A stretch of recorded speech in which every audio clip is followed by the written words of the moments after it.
What would be something that could actually happen that would have the biggest influential impact on changing the culture? Ooh. So something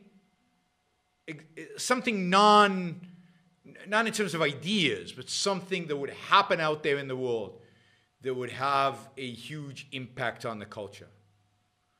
I don't know. That's a good question. What would something that could actually happen that would have the biggest influence impacting on changing the culture?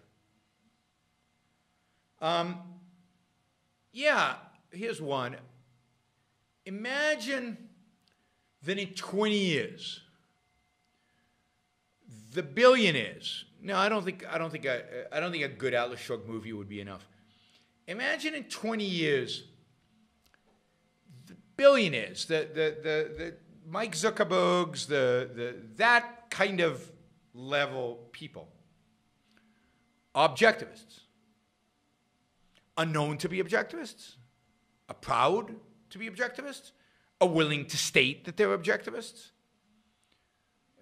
Imagine if objectivists, you guys out there, become incredibly successful in the culture.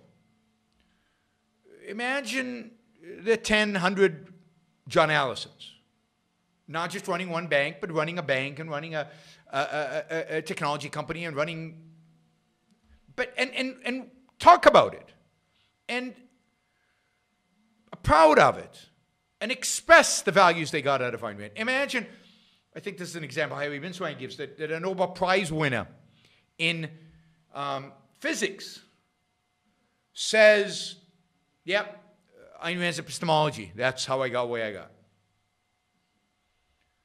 That is what will change the culture.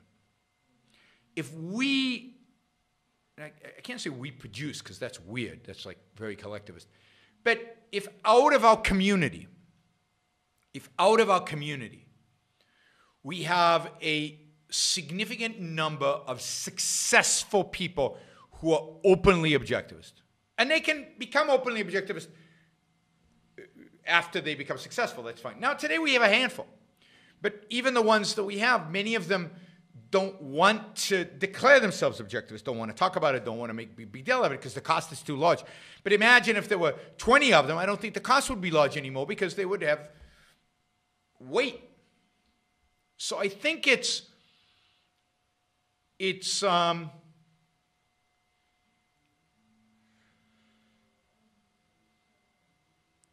the number of culturally successful, right?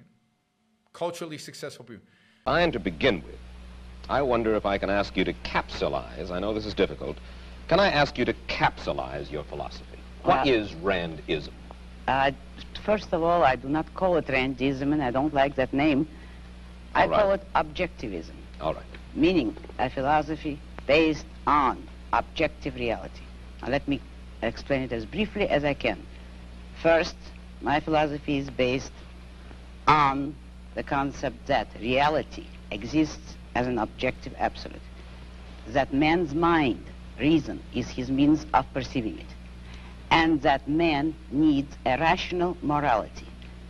I am primarily the creator of a new code of morality which has so far been believed impossible, namely a morality not based on faith. On faith? Not on faith, not on arbitrary whim, not on emotion, not on arbitrary edict, mystical or social, but on reason, a morality which can be proved by means of logic, which can be demonstrated to be true and necessary. All right, all right. Now, may I define what my morality is? All right. Because this is merely an introduction.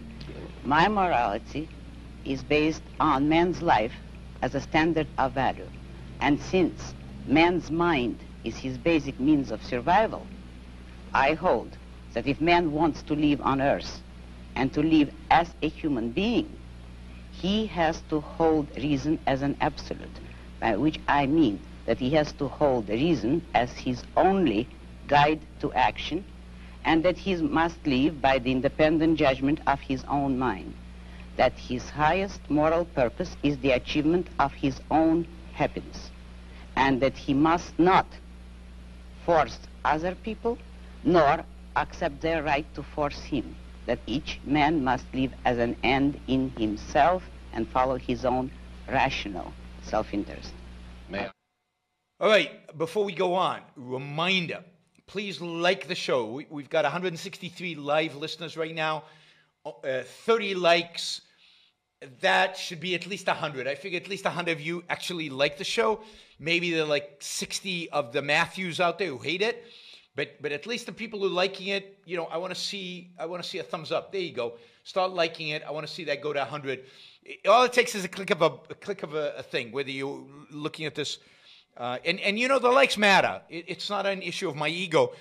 It's an issue of the algorithm. The more you like something, the more the algorithm likes it. So, you know, and if you don't like the show, give it a thumbs down. Let's see your actual views being reflected in the likes. But if you like it, don't just sit there. Help get the show promoted. Of course, you should also share.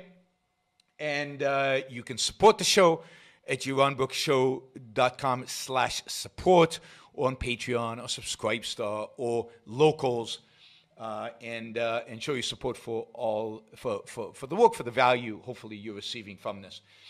And of course, don't forget, if you're not a subscriber, even if you just come here to troll, or even if you're here like Matthew to defend Marx, then you should subscribe, because that way you'll know when to show up. You'll know what shows are on, when they're on.